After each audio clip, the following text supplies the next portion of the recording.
नमस्कार, मी विलास बडे. न्यूज 18 लोकमतच्या महाराष्ट्राची खबरबात या बुलेटिनमध्ये आपल्या सगळ्यांचं स्वागत. बुलेटिनची सुरुवात करूया 3 महत्त्वाच्या घडामोडींनी. एसटी कर्मचाऱ्यांचा संप चिघळल्याचं चित्र आहे. संपकरी कर्मचाऱ्यांवर आता एसटी महामंडळाकडून निलंबनाच्या कारवाईला सुरुवात झाली आहे. त्याचवेळी उद्या एसटी महामंडळ एसटी कर्मचारी संघटनांविरोधात अवमान याचिका दाखल करणार आहे. दुसरी महत्त्वाची बातमी विधान परिषदेच्या निवडणुकीची आहे. विधान परिषदेच्या 6 जागांसाठी 10 डिसेंबरला मतदान होणार आहे. या निवडणुकीची आज घोषणा करण्यात आली. आजच्या दिवसभरातली आणखीन एक महत्त्वाची बातमी अर्थात देवेंद्र फडणवीस आणि नवाब मलिकांमध्ये सुरू असलेल्या आरोप प्रत्यारोपांच्या सत्राची, ज्यामुळे सध्या महाराष्ट्राचं नव्हे तर देशाचं राजकारण तापल्याचं पाहायला मिळत आहे. या तीनही बातम्या आपल्याला अगदी सविस्तरपणे या बुलेटिनमध्ये बघायच्या आहेत. पण सुरुवातीला बातमी ईडीच्या संदर्भातली आहे. ईडीची मागणी कोर्टानं फेटाळली आहे. समोरासमोर चौकशी करण्याची मागणी ईडीकडून करण्यात आलेली होती. अनिल देशमुख आणि सचिन वाझे यांची समोरासमोर चौकशी करण्याची मागणी ईडीनं केलेली होती. पण ईडीची ही मागणी न्यायालयानं फेटाळून लावलेली आहे. सचिन वाझेने आरोप केलेले होते कोठडीमध्ये असताना राज्याचे माजी गृहमंत्री अनिल देशमुख यांच्यावरती, आणि अनिल देशमुख यांच्या वसुलीकांड प्रकरणी केलेल्या आरोपांची चौकशी ईडीला समोरासमोर दोघांना बसून करायची होती. पण कोर्टानं ही मागणी फेटाळली आहे. अजित मांढरे आपले प्रतिनिधी आता आपल्यासोबत आहेत. अजित, कोर्टानं ही मागणी का फेटाळली?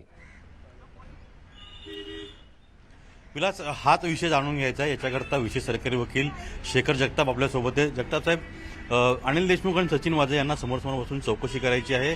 याच्याकरता सचिन वाझे याची चौकशी करण्याकरता आम्हाला परवानगी द्यावी अशी मागणी ईडी न्यायालयामध्ये केली होती. का न्यायालयाने ती मागणी फेटाळली? याच्यामध्ये काल संध्याकाळी एन्फोर्समेंट डायरेक्टरनी असं ॲप्लिकेशन केलं की अनिल देशमुखांच्या अटकेनंतर 1 नोव्हेंबर, 3 नोव्हेंबर आणि 4 नोव्हेंबरचे जे काही त्यांचे स्टेटमेंट्स आहेत ते अर्जंटली सचिन वाझेशी कन्फ्रंट करायचे. देशमुखांचं कन्फ्रंटेशन नव्हतं, स्टेटमेंटशी कन्फ्रंटेशन होतं. त्याच्याबद्दल आम्ही त्याच्यावर अपोज केलं. CR नंबर 71/2021 या केसमध्ये सचिन वाझे सध्या पोलीस कस्टडीत आहे आणि पोलीस कस्टडीत असताना तपास अधिकाऱ्याव्यतिरिक्त कुठल्याही व्यक्तीला त्या आरोपीशी चर्चा करायला किंवा कुठल्या पद्धतीचा दुसरा तपास करायला मिळत नाही. कायद्यामध्ये तशी काही परवानगी किंवा तशी काही प्रोव्हिजन नाही. आणि त्या बेसिसवर मेहरबान मॅजिस्ट्रेट कोर्ट नंबर 37ला जेव्हा मी आमचं रिप्लाय फाईल केला, मॅजिस्ट्रेट कोर्टाने स्वतः त्यांना सांगितलं की यात काही अर्जन्सी नाही आहे आणि तशी काही कायदेशीर प्रोव्हिजनही नाही आहे. ज्यावेळेस जेसी वगैरे सचिन वाझेची होते त्यावेळेस तुम्हाला राईट मिळू शकतो, परंतु पोलीस कस्टडीमध्ये आयओलाच आहे, त्यामुळे त्यांची मागणी नामंजूर करण्यात आली. साहेब, हे एक प्रकरण होतं. आणखीन एक प्रकरण होतं की परमवीर सिंग यांच्यावरती आणि काही अधिकाऱ्यांवरती गुन्हा दाखल आहे मरीन ड्राईव्ह पोलीस स्टेशनमध्ये. या संबंधी काल 2 अधिकाऱ्यांना अटक केलेली आहे. आशा कोरके आणि नंदकुमार गोपाळ यांना 7 दिवसांची पोलीस कोठडी सुनावली गेलेली आहे. ह्याच्यामध्ये एक मुद्दा आला होता की हवालामार्फत कशी 10 रुपयाची नोट जी आहे, 50 लाख रुपये 10 रुपयाच्या नोट दाखवून 50 लाख रुपयाची रक्कम घेतली गेली. ते सगळं युक्तिवाद काय होतं नेमकं? याच्यामध्ये मरीन ड्राईव्ह पोलीस स्टेशनमध्ये रहिस असणारा 299/2021 हा जो काही गुन्हा आहे एक्सटॉर्शनचा, खोटे कागदपत्र करण्याचा वगैरे, ज्याच्यात संजय पुनामिया आणि परमवीर सिंग हे मेन कॉन्स्पिरेटर्स आहेत. आणि ह्या दोघांच्या कॉन्स्पिरसीमध्ये झालेल्या सगळ्या पुढच्या तपासाच्या नाट्यांतरात काल संध्याकाळी 2 पोलीस अधिकाऱ्यांना अटक करावी लागली. त्या दोघांच्या अटकेमध्ये आम्ही असे मुद्दे आज पोलीस कस्टडी घेण्यासाठी दाखवले होते की त्याच्यात आशा कोराके नावाच्या पोलीस अधिकाऱ्यांनी शरद अग्रवाल, जो श्यामसुंदर अग्रवाल नावाच्या व्यक्तीचा, जो आमचा कंप्लेनंट आहे CR नंबर 299 आणि आरोपी होता CR 35/2021 त्याच्याकडे 50 लाख रुपयाची डिमांड केली. आणि ती डिमांड सॅटिस्फाय करायला आशा कोराकेनी त्यांच्या मोबाईल फोनवरून एक 10 रुपयाच्या नोटेचं इमेज मागवली एका व्यक्तीकडून. ती शरद अग्रवालला दाखवली आणि त्याप्रमाणे ती रक्कम अरेंज करायचं शरद अग्रवालला इन्सिस्ट केलं. अदरवाईज श्यामसुंदरला अटक करण्यात येईल अशा धमक्या दिल्या होत्या. ऑलरेडी त्याच्यावर MCOCच्या कारवाई सुद्धा ह्या परमवीर सिंग आणि पुनाम्याने इनिशिएट करायला लावल्या होत्या. आणि त्या 50 लाखाची डिमांड अरेंज झाल्यानंतर ते परत पैसे आशा कोराकेनी त्यांचा हवाला ऑपरेटर जो आहे मोमीन नावाचा त्याच्यापर्यंत पाठवण्याची सगळी प्रोसेस केली. ह्या सगळ्या गोष्टी आम्हाला आणखीन डिटेल तपास करायच्यात, म्हणून आम्हाला त्यांची 7 दिवसाची पोलीस कस्टडी मागायची. तर एक शेवटचा प्रश्न, परमवीर सिंग यांच्या विरोधामध्ये अजामीनपत्र वॉरंट जारी करावा अशी मागणी तुम्ही आज न्यायालयात केली. आम्हाला आतापर्यंत 2 वेगवेगळ्या न्यायालयांनी परमवीर सिंगचं नॉन बेलेबल वॉरंट अजामीनपात्र वॉरंट दिलेलं आहे. ठाण्याच्या केसमध्ये CR 151/2021 आणि गोरेगावच्या केसमध्ये CR 71/2021 मरीन ड्राईव्ह पोलीस स्टेशनचा जो हा CR आहे 299/2021 याच्यामध्ये आम्ही आज मेहरबान 8 मेट्रोपॉलिटन मॅजिस्ट्रेट कोर्ट नंबर 8 मध्ये अर्ज केला आणि त्याच्यात दाखवलं की परमवीर सिंगच्या सगळ्या ठिकाणात तो नाहीये, म्हणून त्याला अटक करणं आणि त्याचं अजामीनपात्र वॉरंट देणं गरजेचं आहे. त्याप्रमाणे अजामीनपात्र वॉरंट जर न्यायालयाने इश्यू केलं तर किती अडचणी परमवीर सिंग यांच्या वाढू शकतात? त्यांना दिसताक्षणी अटक करण्याचे आदेश निघू शकतात. अगदी आता त्याच पद्धतीचं हे वॉरंट असतं.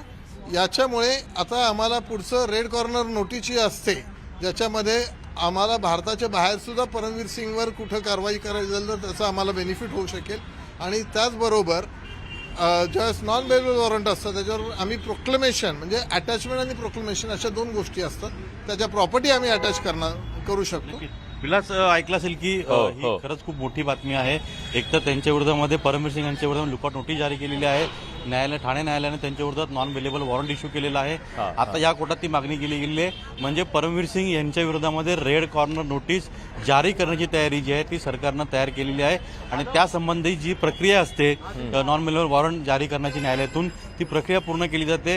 याचा अर्थ परमवीर सिंग यांच्या विरोधामध्ये जर रेड कॉर्नर नोटीस जारी झाली तर त्यांना दिसताक्षणी अटक केली जाईल. मग ते जगात कुठे जरी असतील तरी त्यांच्या विरोधामध्ये रेड कॉर्नर आणि हाय अलर्ट जारी करून त्यांची सर्व विमानतळं असतील किंवा सार्वजनिक वाहतूक असेल, सार्वजनिक ठिकाणं असतील, सर्व पोलीस यंत्रणा असतील, सर्वांकडे त्यांची माहिती दिली जाईल आणि ते एक भगोडा म्हणजे एक फरार आरोपी म्हणून घोषित केलं जाईल. त्यांच्या अडचणी निश्चितपणे आता वाढलेल्या आहेत. बघूयात या संदर्भात नेमक्या काय घडामोडी घडतायत. धन्यवाद तुम्ही दिलेल्या सगळ्या सविस्तर माहितीबद्दल. यानंतरची बातमी राज्यातल्या एसटी कर्मचाऱ्यांच्या संपाच्या संदर्भातली, कारण राज्यातला एसटी कर्मचाऱ्यांचा संप आता चिघळताना दिसतोय.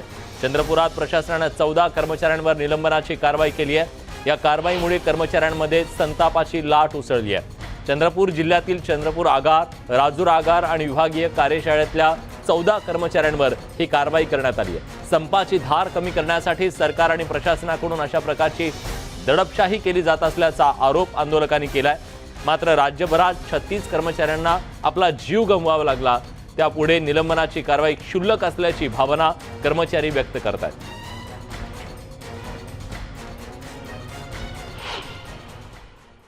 आज आम्हाला जे निलंबन आदेश दिलेला आहे ते आमचं कुठेतरी खच्चीकरण करावं, आमचा संप मोडीत निघावा यासाठी दिलेलं आहे. प्रशासनाने आम्हाला आधीपासूनच अत्याचार करत आहे प्रशासन आमच्यावर आणि शेवटी आत्तासुद्धा त्यांचं तेच सुरू आहे की कसं यांचा संप मागे फोडून काढणार आणि मोडून काढणार.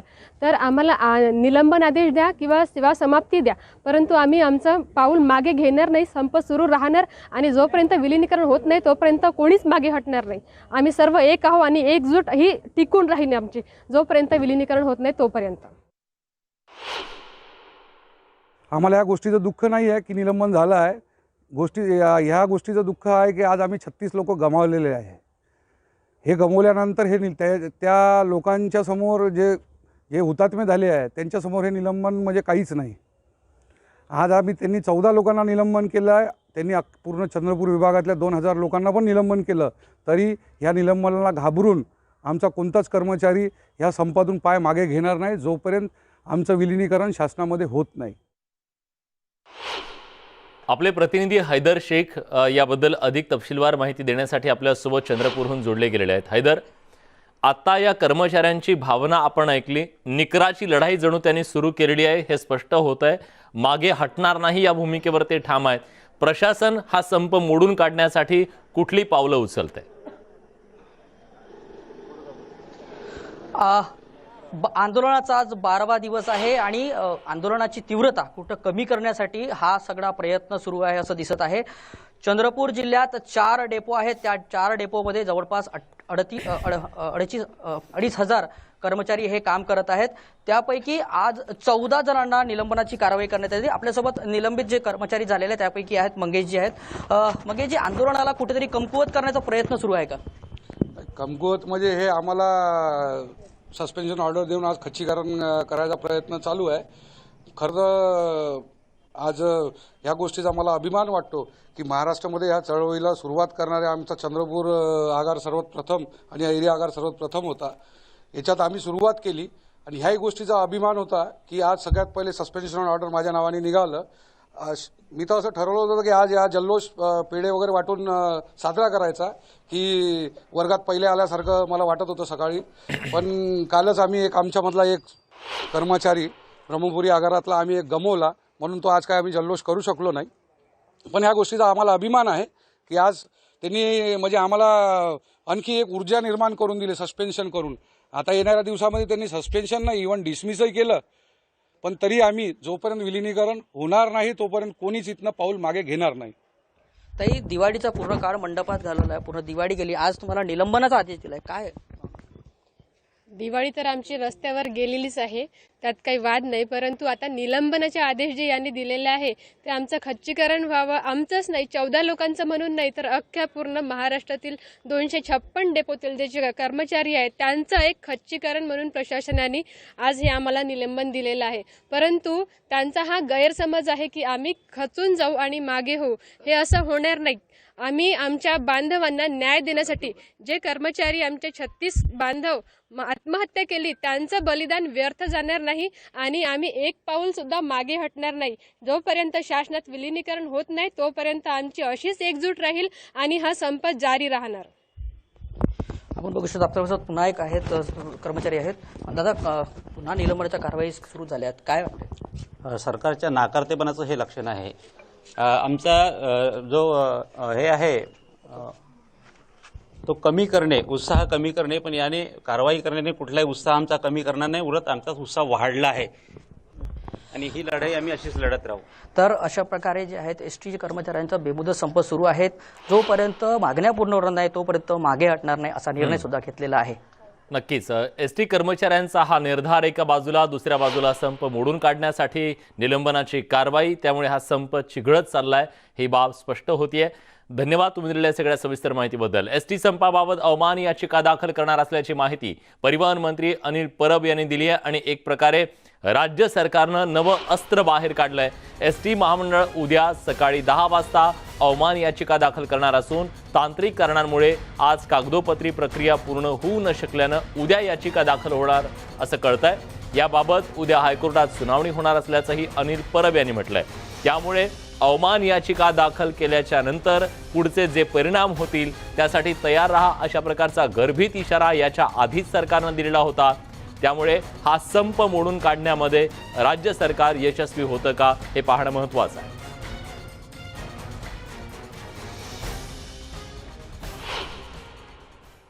आताची नवीन मागणी एसटी कर्मचाऱ्यांनी केलेली आहे की एसटी कर्मचाऱ्यांना सरकारमध्ये विलिनीकरण त्यांचं करावं.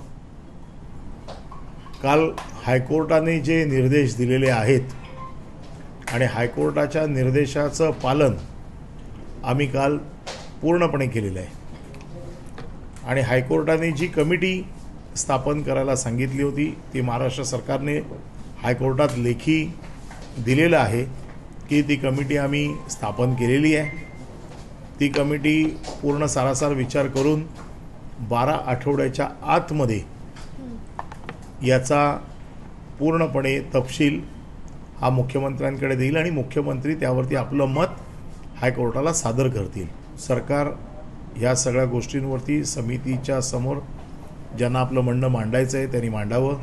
समिती त्यावरती विचार करेल, आपला रिपोर्ट देईल आणि मग त्याच्यानंतर पुढची जी काही कारवाई करायची आहे ती करेल. एसटी कर्मचाऱ्यांच्या संपाच्या विरोधात इंडस्ट्रियल कोर्टाने आदेश दिला होता आणि हा संप बेकायदेशीर ठरवला होता. त्यानंतर देखील काही संघटनांनी एसटीच्या संपाची नोटीस दिली होती आणि म्हणून आम्ही हायकोर्टात गेलो होतो. हायकोर्टाने हा संप बेकायदेशीर आहे असं जाहीर केलेलं आहे. हे जाहीर केल्याच्या नंतर देखील हा संप चालू आहे हे काल आम्ही हायकोर्टाला निदर्शनास आणून दिल्यानंतर हायकोर्टाने सूचना केली की या बाबतीमध्ये अवमान याचिका तुम्ही दाखल करू शकता आणि म्हणून एसटी महामंडळ अवमान याचिका दाखल करत आहे. या संदर्भात अधिक बोलण्यासाठी आता आपल्यासोबत सर्व एसटी कामगार संघटनांचे संघटक कैलास कराड जोडले गेलेले आहेत. कैलासजी, स्वागत आहे तुमचं न्यूज 18 लोकमतमध्ये. आता तुमच्या विरोधात न्यायालयात सरकार जाणार आहे. तुम्ही अवमान केलेला आहे कोर्टाचा असं सांगत सरकार तुम्हाला अजूनही संधी देतंय. हा संप सोडून द्या, संप मागे घ्या आणि कामावर परत या. तुमची तयारी आहे उद्या होणाऱ्या सगळ्या परिणामांना सामोरं जायची?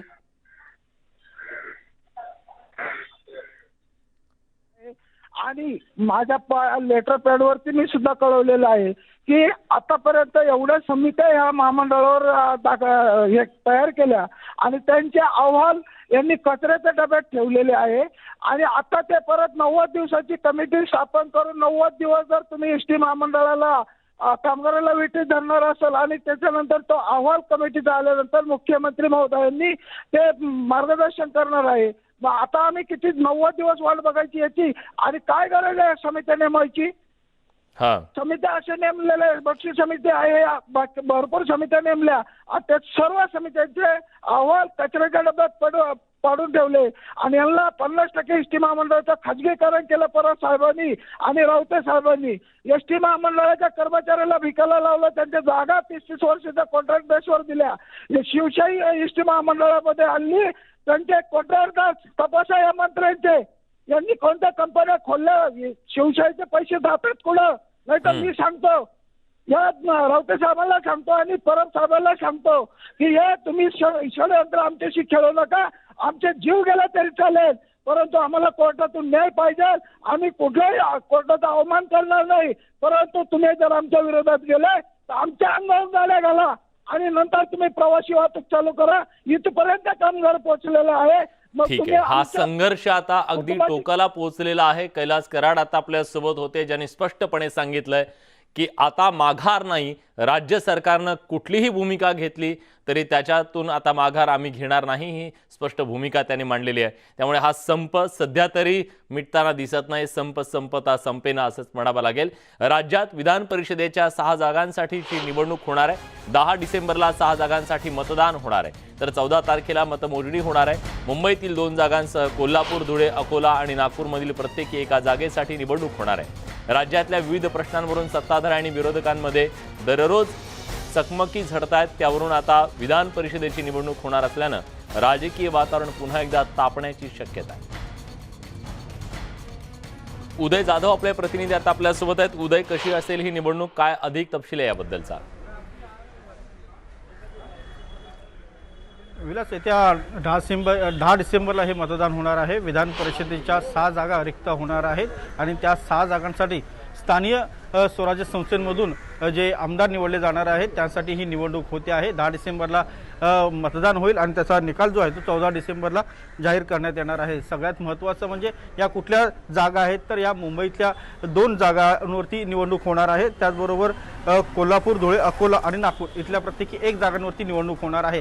मात्र सर्वांचं लक्ष असणार आहे ते साहजिकच मुंबई महानगरपालिकेतील जे नगरसेवक सदस्य आहेत ते 2 विधान परिषदेवरती कुठल्या आमदारांना निवडून देणार.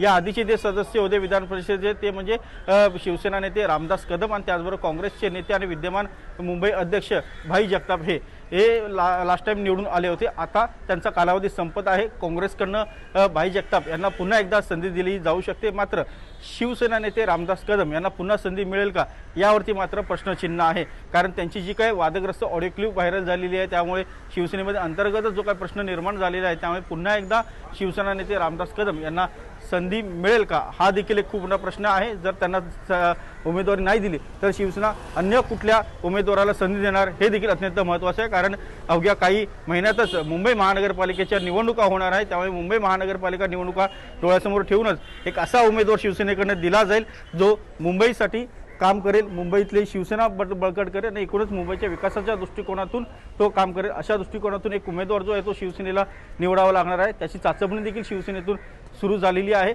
मात्र नेमका निर्णय शिवसेना पक्षप्रमुख म्हणून उद्धव ठाकरे काय घेतात हे आपल्याला पाहावं लागेल.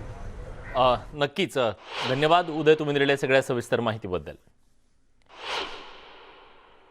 यासोबत बुलेटिनमध्ये एक छोटासा ब्रेक घेतो. ब्रेकनंतर इतर काही महत्त्वाच्या घडामोडी. कुठे जाऊ नका, पहा फक्त न्यूज 18 लोकमत.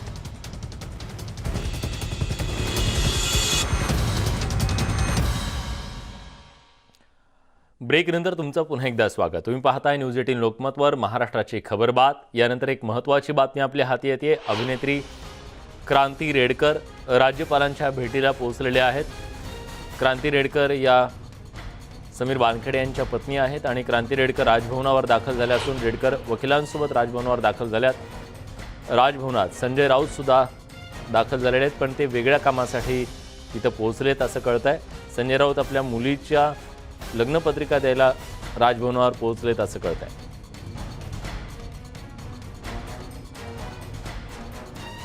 प्रशांत बाग आपले प्रतिनिधी आता आपल्यासोबत आहेत. प्रशांत, क्रांती रेडकर ह्या राजभवनावर का पोहोचल्यात?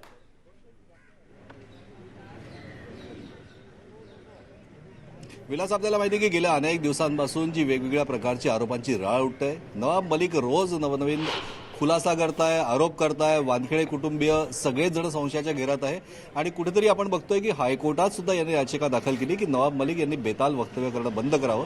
त्यावर निर्णय कोर्टाच्या माध्यमातून अजून जरी झाला नसला तरीही घटनेचे प्रमुख म्हणून राज्यपालांना आज वानखेडे कुटुंबीय भेटायला आलेत आणि हेच अधिक महत्त्वाचं मानलं जातं की नेमकं राज्यपालांना ते साकडं काय घालतात, मागणी काय करतात, की अशा प्रकारचं वक्तव्य एका महिलेबद्दल किंवा दोन महिलांबद्दल हे सातत्याने होत आहे, याला कुठेतरी पायबंद घालावा अशा प्रकारची मागणी ते राज्यपालांकडे करू शकतात. आणि नेमकी हीच खुमासदार चर्चा सुद्धा रंगली, कारण राजभवनाचं हे जे गेट आहे या लोखंडी गेटच्या बंद प्रवेशद्वाराच्या आत नेमकं काय घडतंय हेच महत्वाचं आहे. कारण संजय राऊत शिवसेनेचे खासदार हे सुद्धा आपल्या मुलीच्या लग्नाची पत्रिका देण्यासाठी म्हणून राज्यपाल महोदयांकडे पोहोचलेत आणि अवघ्या 5 मिनिटाच्या अंतराने ज्ञानदेव वानखेडे, समीर वानखेडे यांची बहीण आणि क्रांती रेडकर या तिघही पोहोचल्यात. खरं तर लॉबीमध्ये या सगळ्यांची एकत्रित भेट सुद्धा झाली असावी. त्या दोघांमध्ये नेमका संवाद काय झाला असावा? राज्यपाल नेमकी पहिली वेळ भेटायला कोणाला देत आहे? संजय राऊत आधी आले म्हणून त्यांना देत आहे का रेडकर कुटुंबियांना देत आहे का एकत्रित त्यांना भेटताय? आणखी नेमकी कशा प्रकारची चर्चा होते? अशा प्रकारची खुमासदार चर्चा आत्ता तरी या गेटच्या बाहेर रंगली आहे. पण सगळ्यात महत्त्वाचं हेच मानलं जातं की एका महिलेवर सातत्यानं जे आरोप केले जात आहे, जे बेताल वक्तव्य केलं जातं, याला कुठेतरी पायबंद असावा. याच मागणी करता आज रेडकर कुटुंबियांना थेट राजभवनाचं, राज्यपालांचं दार गाठलंय. नेमकी काय चर्चा होते, राज्यपाल नेमकं त्यांना काय आश्वासन देतात, या सगळ्याच गोष्टींची उत्सुकता नक्कीच आहे. विलास, क्रांती रेडकर यांच्यासोबत आणखीन कोण कोण आहे? क्रांती रेडकर यांच्यासोबत समीर वानखेडे यांची बहीण, ज्यांचं लेडी डॉन म्हणून वारंवार उच्चारण नवाब मलिक यांच्याकडनं झालंय, त्या सुद्धा आहेत, ॲडव्होकेट जस्मीन. याचबरोबर समीर वानखेडे यांचे वडील ज्ञानदेव वानखेडे, जे निवृत्त पोलीस अधिकारी आहे, हे तिघही म्हणजे वानखेडे कुटुंबीयच. समीर वानखेडे यांच्या व्यतिरिक्त त्यांच्या घरातील तिघही सदस्य आता राजभवनामध्ये दाखल झालेले आहेत आणि याचमुळे वानखेडे कुटुंबियाशी सोबत त्यांचे वकील सुद्धा आहेत. राज्यपाल नेमका काय संवाद साधतात? त्यांचे वकील नाहीये, एकाच वाहनामध्ये 4 जण आले, एक वाहन चालक आहे, त्याचबरोबर पुढे ज्ञानदेव वानखेडे बसले, ते आणखी मागच्या बाजूला क्रांती रेडकर आणि समीर वानखेडे यांच्या बहीण ॲडव्होकेट जस्मीन ज्या आहेत त्या बसल्या होत्या. त्यामुळे त्यासोबत त्यांच्या व्यतिरिक्त अजून कोणतीही गाडी त्यांच्याबरोबर नव्हती, हे निश्चित महत्वाचं. धन्यवाद प्रशांत, तुम्ही दिलेल्या सगळ्या सविस्तर माहितीबद्दल. औरंगाबादमधून एक महत्त्वाची बातमी येते. समीर वानखेडे यांच्या आत्या गुंफाबाई भालेराव यांनी औरंगाबादच्या मुकुंदवाडी पोलीस ठाण्यात नवाब मलिक यांच्या विरोधात तक्रार दिली आहे. मलिकांवर अॅट्रॉसिटी दाखल करण्याची मागणी त्यांनी केली आहे.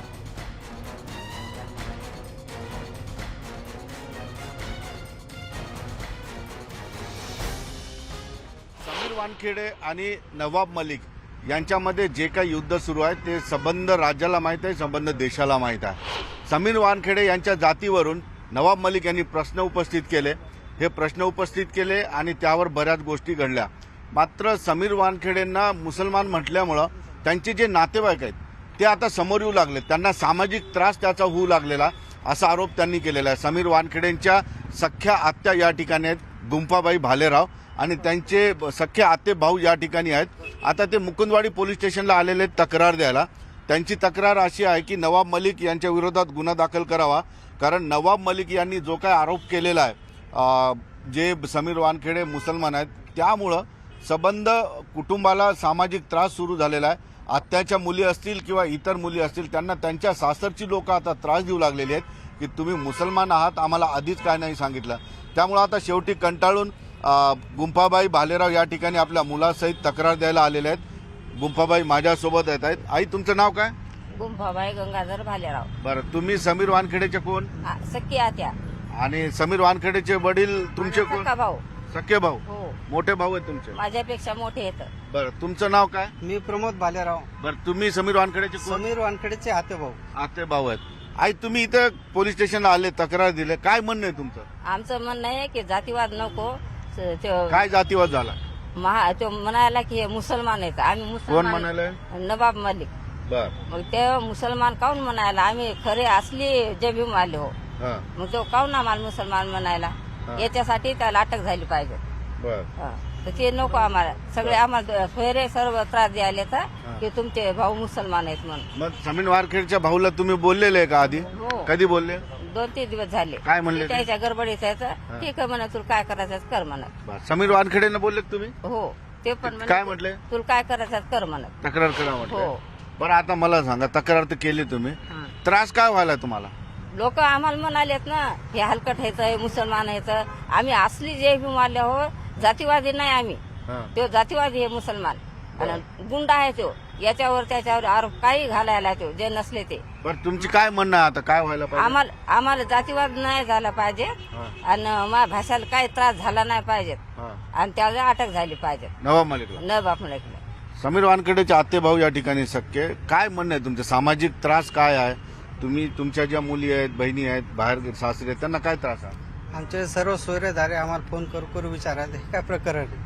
समीर वानखेडे हे तुमचे सख्खे आते भाऊ आहेत, मामे भाऊ आहेत. मग तुमचं असं मुसलमान म्हणतात ते खरं आहे का? आम्ही म्हणतो नाही, आम्ही जैविक वाल्याचो पक्के त्याचे सख्खे जवळचे मामा आहेत, मामाचा मुलगा आहे. मग असं कसं म्हणतात? मग नवाब मलिक कसं काय हे करायला, परेशान करायला? मग नवाब मलिकला सांगायची म्हणजे त्यांना निवेदन आहे की तुम्ही सगळ्या गोष्टी विचारपूस करा. समीर वानखेडे हे माझे सख्खे मामे भाऊ. आमचं पुरं खानदान आहे जैविकवाले आणि जैविकवाल्या लोकांचं तुम्ही असं करता. बरं, आता तुमची मागणी काय आहे?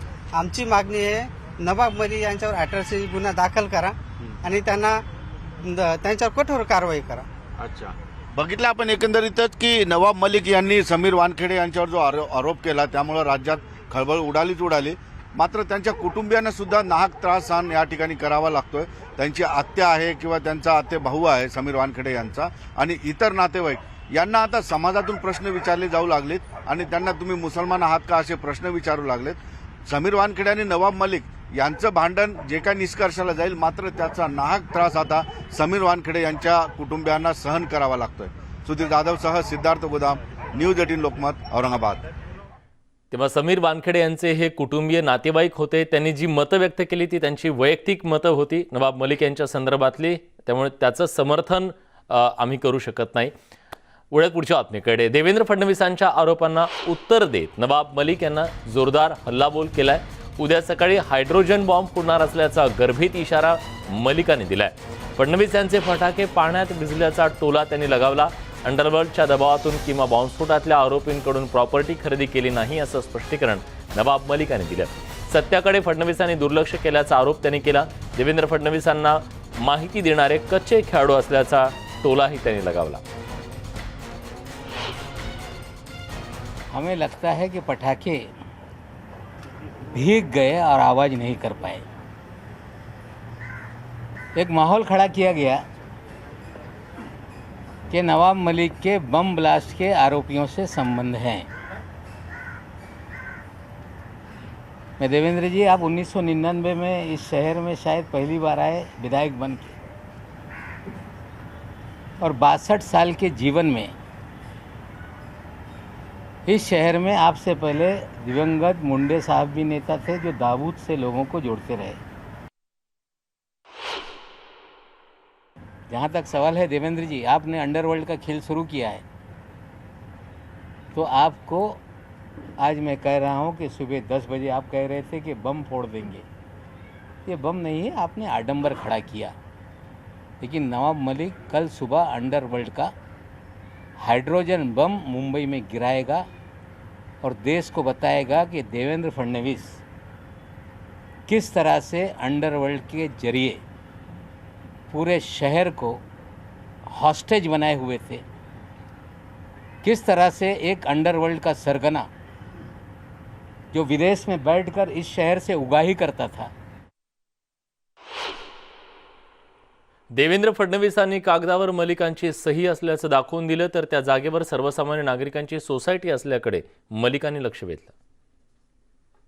3 एकराची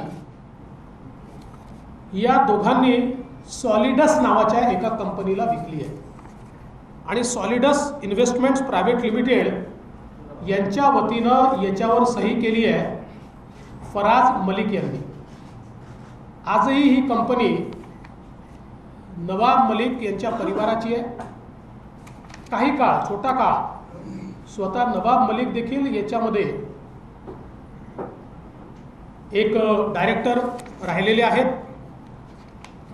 आणि सगळ्यात महत्त्वाचं असं आहे की या दोघांनी, म्हणजे हे जे दोन सरदार शाह वली खान आणि मोहम्मद सलीम पटेल, या दोघांनी सॉलिडसला ही जागा विकलेली आहे केवळ 30 लाख रुपयामध्ये. देवेंद्र जी ने कहा कि जाली किराएदार उसमें बनाए गए.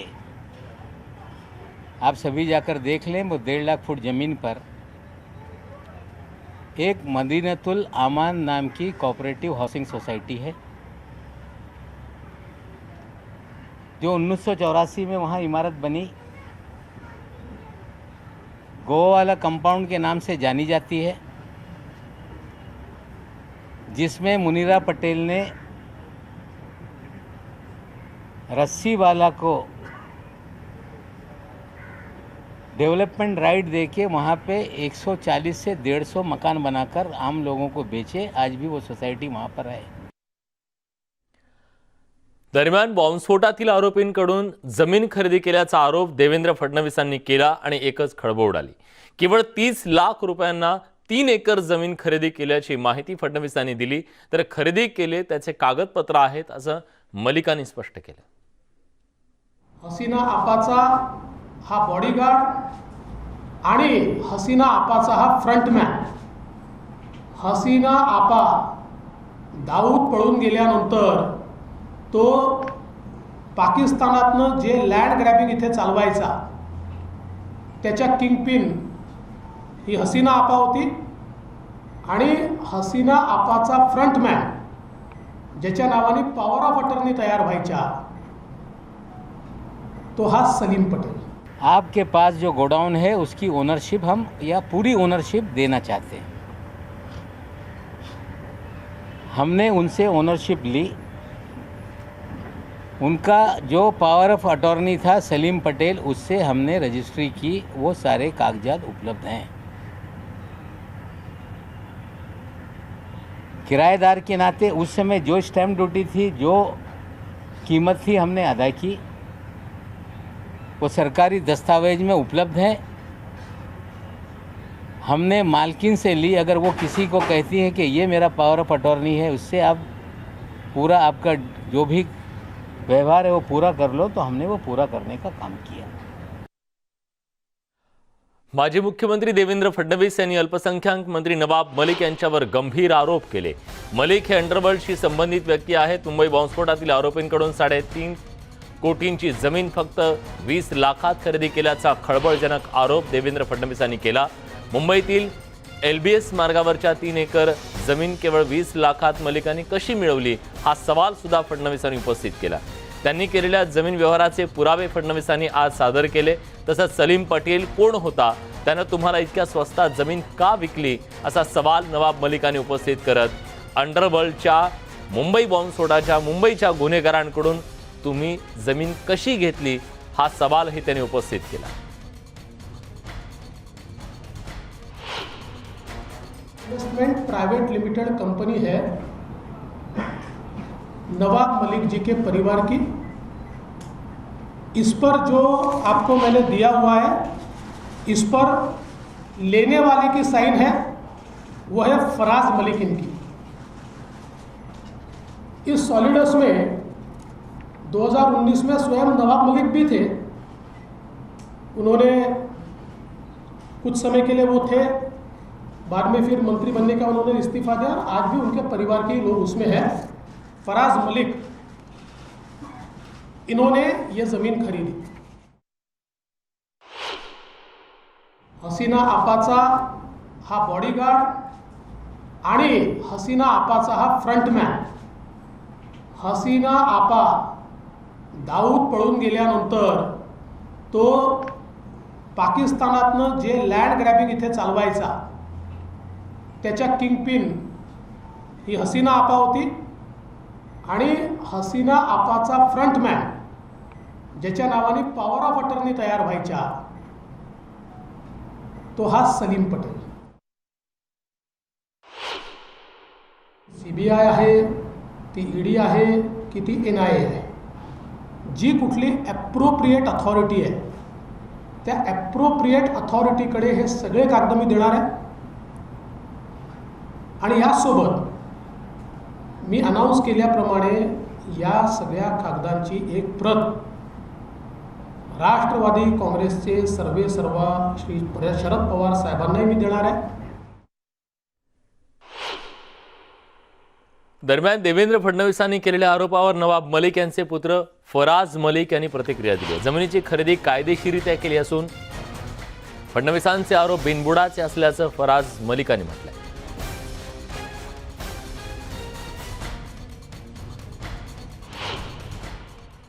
तो यहाँ पर फराज मलिक जो नवाब मलिक के बेटे हैं वो उसी कंपाउंड में मौजूद हैं और हम भी उसी कंपाउंड में मौजूद हैं. आप देखिए इस कंपाउंड की तस्वीरें.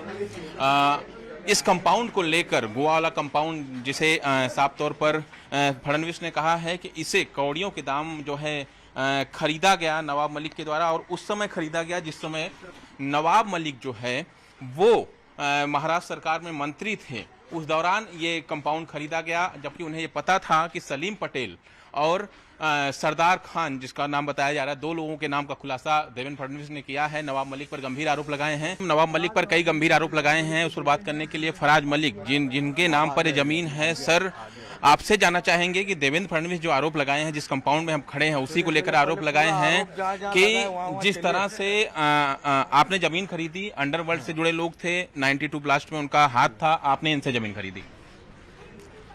सब ये बेबुनियाद आरोप है. लेकिन आपसे सच्चाई जानना चाहेंगे, क्या कंपाउंड की सच्चाई है? सच्चाई ये है कि मैं ये कंपाउंड का टेनेंट था. ये लेफ्ट साइड में ये मेरी प्रॉपर्टी, ये राइट साइड में भी सब टेनेंट्स है. इसके अंदर 2-4 बिल्डिंग्स भी है ऑलरेडी. ये प्रॉपर्टी के अंदर सब स्टेशन भी है. ये प्रॉपर्टी के अंदर अराउंड 300 टेनेंट्स है और ये प्रॉपर्टी हाइट रिस्ट्रिक्शन जोन में है. इसी के लिए इसका डेवलपमेंट और ये पूरा प्रॉपर्टी गार्डन जोन है. तो इसी की वजह से यहाँ पे डेवलपमेंट भी नहीं होता. इसी के लिए इसका रेट्स कम है. अगर देवेंद्र जी ये आरोप लगाते हैं तो देवेंद्र जी 5 साल चीफ मिनिस्टर थे, उनको तो सब पता ही रहना चाहिए. लेकिन सर जो उन्होंने कहा कि आपने सलीम पटेल और साहब अली जो जिसका नाम सरदार खान है उस बता रहे हैं, उन्होंने उनसे जमीन खरीदी जबकि वो 92 ब्लास्ट में उनको सजा भी हुई है. उस समय जिस समय आपने खरीदी उसमें आरोपी थे वो. जिस समय मैंने सरदार जी से ये 200 फुट की जगह खरीदी है, वो टाइम पे वो पुलिस के मुख्य गवाह थे केस में और he was freely moving everywhere. तो जैसे उनको कन्विक्शन नहीं हुआ था, so until and unless somebody is proof guilty, I don't consider him to be guilty. तो तभी हमने उनसे सौदा किया है. आरोप ये भी है कि आपने कौड़ियों के दाम में ये जमीन खरीदी जबकि उसकी कीमत 2000 रुपए पर स्क्वायर फीट थी. कीमत वगैरह के बारे में मैं बता नहीं सकता हूँ. नहीं, मैं आगे जाऊंगा ना. मेरी मर्जी है. आप लोग चलिए, मैं आपको देता हूँ भाई साहब. आपने कौड़ियों के भाव ये जमीन खरीदी, ऐसा आरोप है उनका. अभी देखिए, मैंने ये जगह खरीदी है. जगह मैंने खरीदी है ये, तो मैंने रेडी रेकनर का जो भी रेवेन्यू डिपार्टमेंट है उसके पूरी फाइलिंग करके ही मैंने जगह खरीदी है. क्या आपको पता था कि हसीना पार्कर के लिए सलीम पटेल काम करते हैं? नहीं, मुझे कोई आइडिया नहीं. कब आपने ये जमीन खरीदी थी? 2005 में मैंने खरीदी. आप टेनेंट्स में रहे हैं इस मामले में? हाँ, मैं इसमें टेनेंट था ना. दरम्यान यावर भाजपचे नेते प्रवीण दरेकर यांनी काय प्रतिक्रिया दिली आहे बघूयात. नवाब मलिक उत्तर देताना हतबल झाले असं ते म्हणतात. देवेंद्र फडणवीस यांनी बॉम्बलास्ट केल्यानंतर नवाब मलिक उत्तर देताना हतबल झाले. नवाब मलिक यांना आवाज येणार नाही, त्यांनी कानात गोळे घातले असून त्यांना ते प्रश्न विचारले, त्याचं उत्तर त्यांनी दिलं नसल्याचा आरोपही दरेकरांनी केला. देवेंद्र फडणवीस साहेबांनी बॉम्बस्फोट केल्यानंतर नवाब मलिक आज त्या ठिकाणी उत्तर देत असताना हतबल झाल्याचे दिसले. कारण नवाब मलिकना आवाज येणार नाही, त्याने कानात बोळे घातलेले आहेत किंवा कानावर हात ठेवलेले आहेत, त्याच्यामुळे केविलवाना प्रयत्न त्यांचा त्या ठिकाणी दिसला. जे प्रश्न देवेंद्रजींनी विचारले त्या एकाही प्रश्नाचं उत्तर दिलं गेलं नाही. गोलमाल या ठिकाणी विषय फिरवण्याचा प्रयत्न, धडपड नवाब मलिक यांची दिसत होती. दरम्यान भाजपचे नेते आशिष शेलार यांनी देखील मंत्री नवाब मलिक यांच्यावर टीका केली आहे. नवाबी भाडेकरू शोधून सापडणार नाही. नवाब मलिकांचे शाहवली खानशी संबंध असून त्यांनी सर्व आरोप कबूल केले असल्याचंही शेलार यांनी म्हटलं.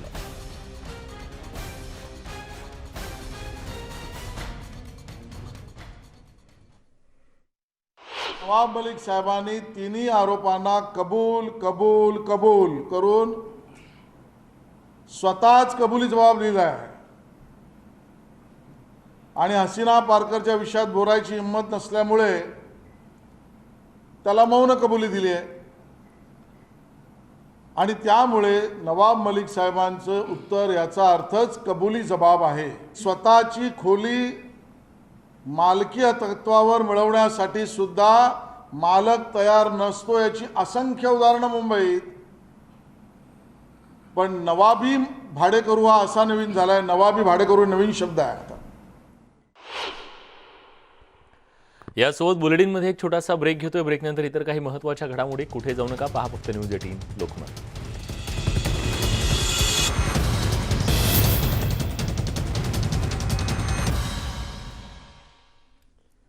ब्रेकनंतर तुमचं पुन्हा एकदा स्वागत. आता बघूया झेप्पे आणि न्यूज 18 प्रस्तुत क्रिप्टो की समजमध्ये आज काय नवीन आहे पाहूया. आमच्या प्रतिनिधी यामिनी महामुणकर आपल्याला याबद्दल अधिक सांगतायत.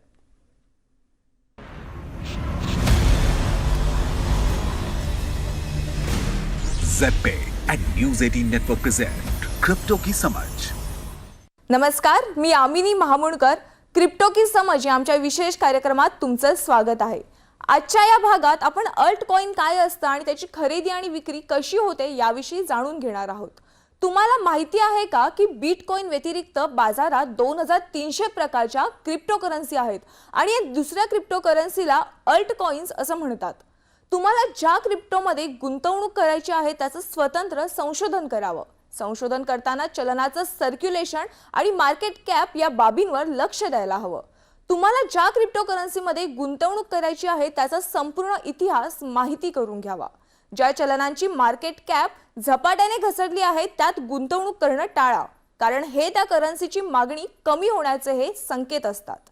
सगळेजण ओळखीच्या आणि स्थिर एक्सचेंज मर्यादित करन्सीला ट्रेड करतात, त्यामुळे एस्टॅब्लिश नसलेल्या काही प्लॅटफॉर्मवर तुम्हाला चांगल्या गुंतवणुकीची शक्यता आहे.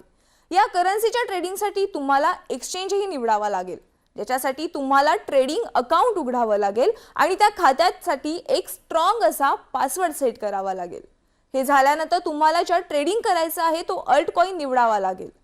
लॉंग टर्म आणि शॉर्ट टर्म व्यापारांसाठी तुमच्या पोर्टफोलिओचे निरीक्षण करायला विसरू नका. आजच्या या विशेष भागात तुर्तास एवढेच.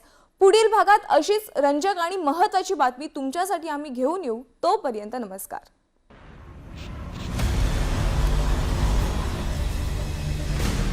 झेप्पे and news 18 network present crypto की समज.